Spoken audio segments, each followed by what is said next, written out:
ينقلب إليك البصر خاسئا وهو حسير ولقد زينا السماء الدنيا بمصابيح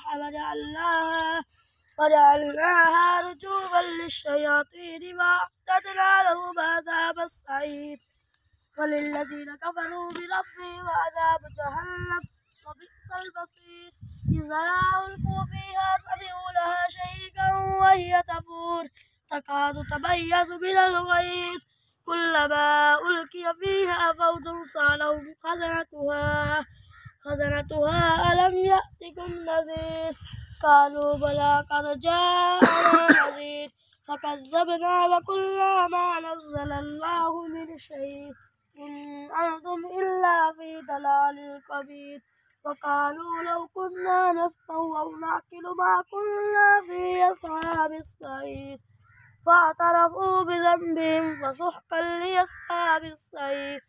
إن الذين يخشون ربهم بالغيب لهم مغفرة وأجر كبير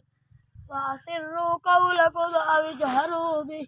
إنه عليم بذات الصدور ألا يعلم من خلق وهو اللطيف الخبير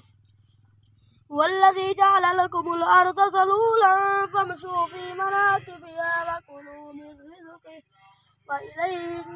النشور أأمنتم من في السماء أن يخسف بكم الأرض فإذا هي تمور أم أمنتم من في السماء أن